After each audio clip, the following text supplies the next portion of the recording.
السلام علیکم ناظرین، میں ہوں امرین بلوچ اور آپ دیکھ رہے ہیں سوریہ نیوز HD۔ آئیے نظر ڈالتے ہیں آج کی اہم خبروں پر۔ ضلع صحبت پور سے نامہ رحیم بخش تہیم نئے تعینات ہونے والے ڈسٹرکٹ ہیلتھ آفیسر صحبت پور ڈاکٹر عبدالقادر کوسہ نے کہا کہ ضلع صحبت پور سندھ بلوچستان کی آخری سرحدی پٹی پر ہے، مگر صحت کے حوالے سے پورے ضلعوں سے پیچھے ہے۔ یہاں ڈسٹرکٹ ہسپتال میں اسٹاف کی انتہائی کمی ہے اور کم مقدار میں ادویات موجود ہیں۔ دور دراز سے آنے والے غریب مریضوں کو سرکاری ہسپتالوں میں کم سے کم علاج تو ہوا۔ ان تمام کمی کو پورا کرنے کے لیے تمام وسائل بروئے کار لائے جا رہے ہیں۔ ان خیالات کا اظہار انہوں نے کہا۔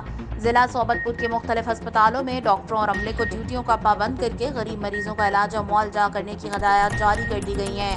خاص کر کے ضلع صحبت پور میں سیلاب کے بعد ملیریا کی وبا پھیلی ہوئی ہے۔ ان کو کنٹرول کرنے کے لیے محکمہ صحت کے تمام وسائل استعمال کر رہے ہیں اور کسی قسم کی کوتاہی برداشت نہیں کی جائے گی۔ انہوں نے کہا کہ غریب مریضوں کو سہولیات فراہم کرنے کے لیے محکمہ صحت کی ایمبولینس سروس ہر وقت موجود ہوگی۔ ایمبولینس کے ڈرائیور حضرات ہر وقت موجود ہوں، ورنہ محکمانہ کارروائی عمل میں لائی جائے گی۔ آج کے لیے اتنا ہی، مزید دیکھتے رہیے سوریہ نیوز HD۔